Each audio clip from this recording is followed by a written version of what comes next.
Hello good morning, happy Uttarayan. ઉત્તરાયણની પતંગ થઈ ગઈ તૈયાર. પલક અને અંશ અને પલકનો ગેસવાળો ફુગ્ગો બિલાડી અને અંશ જાય છે પતંગ ચગાવવા માટે. હું પણ જતી તો મને મસ્ત નાની નાની પતંગ મળી અને મેં આપી ઉપર જઈને પલકને આપીને અંશ તો તૈયારી કરતો હતો પતંગ ચગાવવાની. અને કેટલા રંગબેરંગી પતંગ મસ્ત ચગે છે. અને પછી તો પલક તો બિલાડી ચગાવવા માંડી ઉપર. અને પછી જવાનું હતું મારે ઊંધિયું લેવા માટે. અમારી સોસાયટીમાં છે ત્યાં તો ઊંધિયું લેવા ગઈ તો જોખી નાખ્યું અને જોખીને લઈને આવી ઘરે ને પછી કાઢી નાખ્યું તપેલીમાં. અને પછી બનાવી નાખી રોટલી, તો સાસ ઊંધિયું ને રોટલી.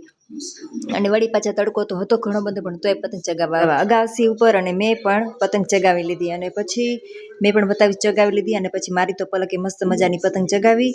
અને જો એના પપ્પા દેખાડતા હતા પટ્ટી બાંધી તો પટ્ટી બધી તૂટી ગઈ. અને પછી જો પતંગ લૂંટણિયા નાના નાના છોકરાઓ, નાનપણ યાદ આવી ગયું ખરેખર આજે તો આ જોઈને. અને પછી અંશ પણ પટ્ટી લગાવતો હતો, અંશ પણ પટ્ટી લગાવતો હતો. ત્યાં તો પલક તો ફિરકી વીંટળવા લાગી. અંશ પટ્ટી બાંધતો હતો એટલે પલકનો વારો આવી ગયો અને પાછી પલક પતંગ ચગાવવા લાગી. પલક પતંગ ચગાવે છે ને એના પપ્પાએ ફિરકી પકડી રાખી છે. એને એટલું બધું ખાસ આવડે નહીં પણ શીખડાવવા પતંગ તો ઘણી બધી ઊંચી ગઈ છે. અને પછી આવી ગયા મહેમાનમાં છે મારો ભાઈ અને મારા ભાભી અને એમના છોકરાઓ.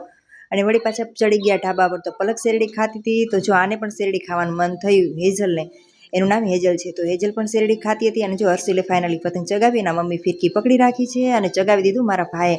અને જો મસ્ત મજાનું પતંગ એનું પણ ચગે છે. અને તો સાંજનું વાતાવરણ થઈ ગયું અને ફરતું એટલું પબ્લિક દેખાય છે. અને પતંગ પણ જો તડકાની તો એટલી બધી દેખાતી નથી પણ સાંજ પડી એમ તો પતંગ તો વધારે ને વધારે દેખાય છે.